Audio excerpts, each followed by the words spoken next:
Good morning. This is Sunday the 28th. I'm Ron. Welcome to Story Time.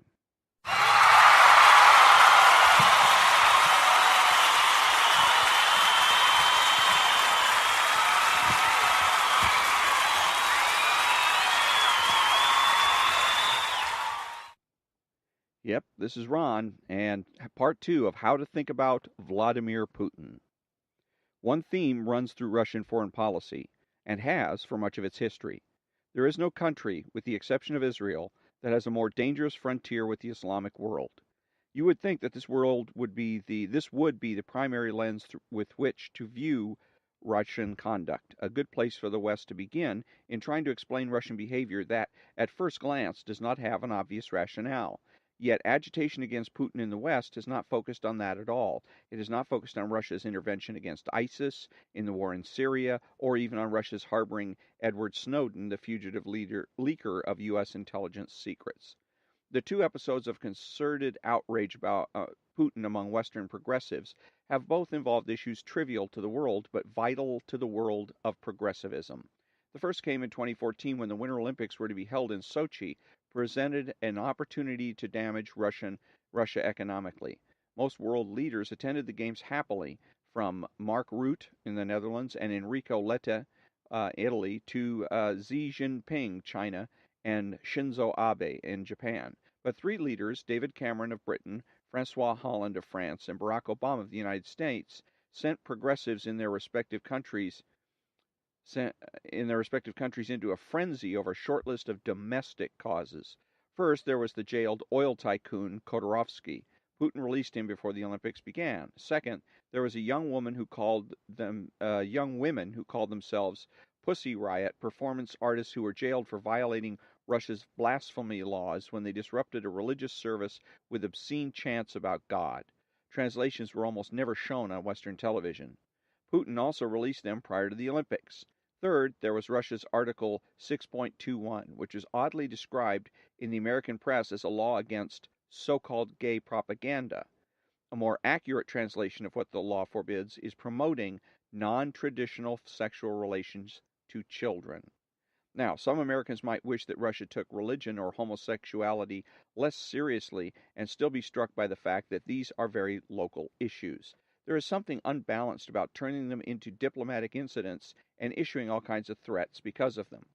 The second campaign against Putin has been the attempt by the outgoing Obama administration to cast doubt on the legitimacy of last November's presidential election by implying the Russian government somehow hacked it. This is an extraordinary episode in the history of manufacturing opinion. I certainly will not claim any independent expertise in cyber espionage, but anyone who has read the public documentation on which the claims rest will find only speculation, arguments from authority, and attempts to make repetition do the work of logic. In mid-December, the New York Times ran an article entitled How Moscow Aimed a Perfect Weapon at the U.S. Election.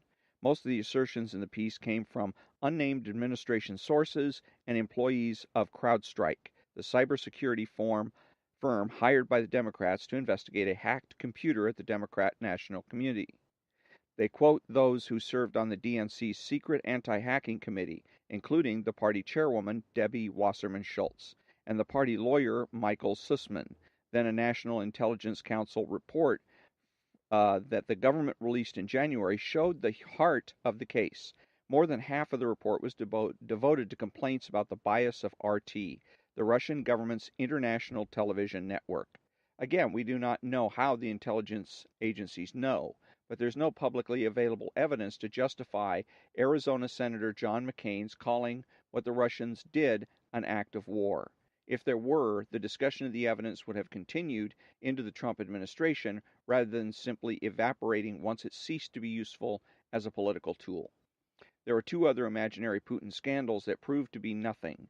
In November, the Washington Post ran a blacklist of news organizations that had published fake news in the service of Putin, but the list turned out to have been compiled largely by a fly-by-night political activist group called Prop or Not, which had placed certain outlets on the list only because their views coincided with those of RT on given issues. Then in December, the Obama administration claimed to have found Russian computer code it methodically called Grizzly Step in the Vermont election grid. This made front page headlines, but it was a mistake. The so called Russian code could be bought commercially, and it was found, according to one journalist, in a single laptop that was not connected in the electric grid. Democrats have gone to extraordinary lengths to discredit Putin. Why? There really is such a thing as zeitgeist or spirit of the times. A given issue will become a passion for all mankind, and certain men will stand as symbols of it. Half a century ago, for instance, the zeitgeist was about colonial liberation.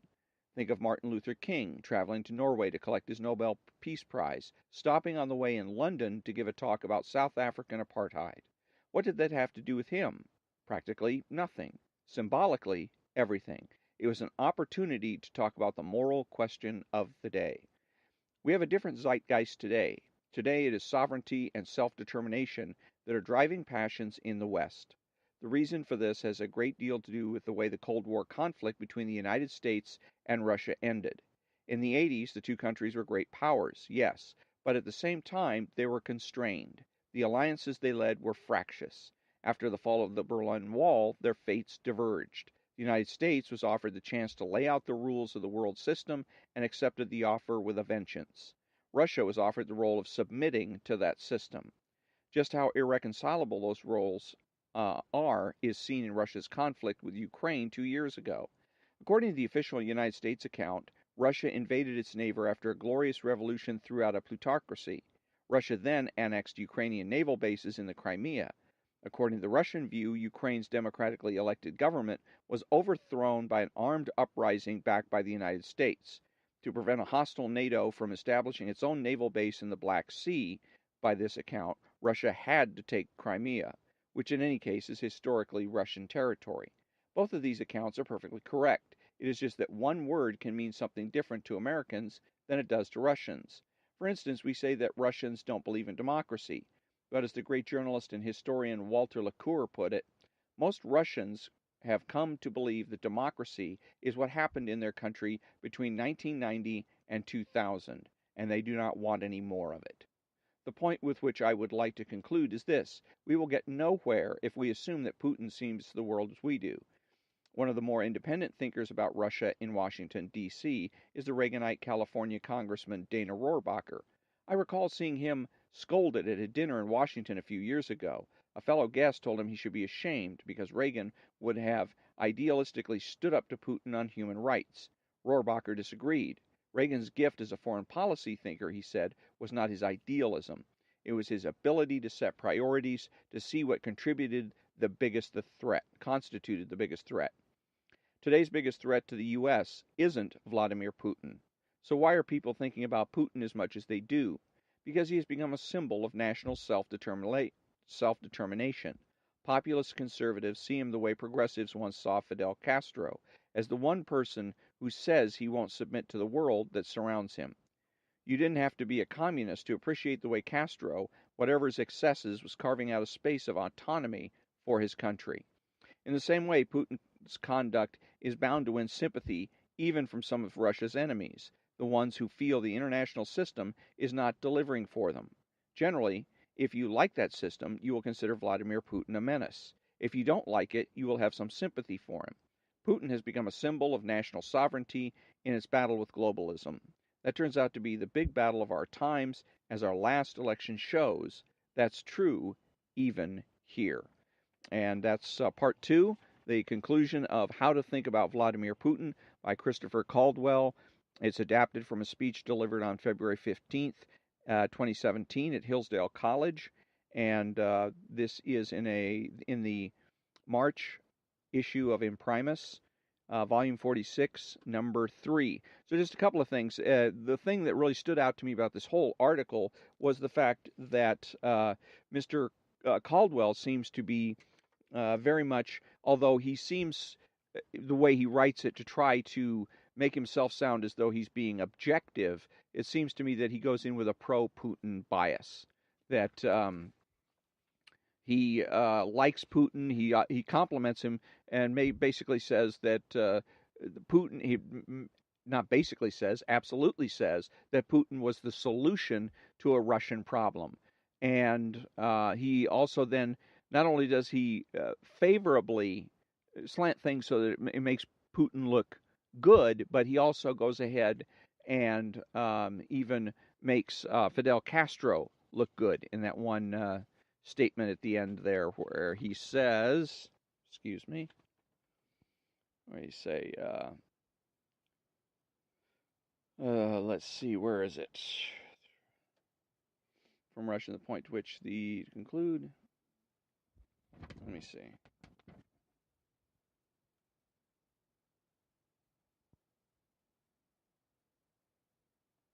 Nope, that's the Black Sea account.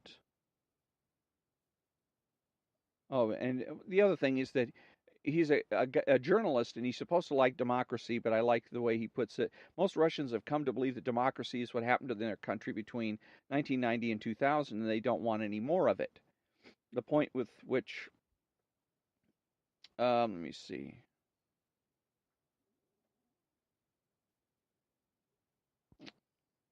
There it is. Populist conservatives see him the way progressives once saw Fidel Castro, as the one person who says he won't submit to the world that surrounds him. You don't have to be a communist to appreciate the way Castro, whatever his excesses. You're kidding, right? He imprisons people for speaking their minds and murders people or assassinates people for whatever trivial cause he happens to be the cause of the day. He's a murderer, he's a thug, and the author here, Mr. Caldwell, just simply dismisses his activities as whatever his accesses. He was carving out a space of autonomy for his country. No, he wasn't. He was a bloody thug dictator. Castro it was. He's dead. So much the better for everybody that he's dead. And he did no good for the Cuban people. He was a lousy human being. Did no good for the Cuban people, and he did no good for the world in general. The other thing that he used to do in the 70s and 80s was he was busy spreading communist revolution in Africa, making sure that millions of people in Africa, who a large percentage of whom have a difficult time as it is, get to enjoy more misery, more death and violence because of his the money, weapons, and training that he so graciously provided. So the whole article kind of turns me off. I think of Vladimir Putin as basically the same way. He's a thug. He's a punk. He is. He may think he has valid reasons for doing what he's doing. That he is surrounded by enemies, and that's been Russia's attitude forever. It's the whole reason that they had all of these satellite states, the Romania, Bulgaria, Yugoslavia, etc., was to try to present a buffer so that the Western countries wouldn't bother to invade Russia yet again. And so they've always been somewhat xenophobic about their neighbors and always very conscious about their security and making sure that people don't invade them and occupy them. And using all kinds of bullying tactics and techniques in order to achieve that security. In this particular case, annexing military bases in the Crimea, going ahead and invading the Ukraine. And we don't like necessarily the United States, what's going on in Mexico. We don't invade Mexico over it. So there are people that might want to take naval bases, the Russians, for instance, in various countries that are near the United States. But again, we don't go ahead and steal those bases away and then try to rationalize it by pretending that we're doing it out of a sense of national security. So the whole article is just kind of, like I said, turns me off. It just seems like he's a guy that's bending over backwards to be a Putin apologist. So anyways, that's the end of episode 2. Tomorrow will be a Storytime Extra. And then on Tuesday, another Imprimis article called The Left's War on Free Speech by Kimberly Strassel. And so until then, thank you very much for listening and have a great weekend.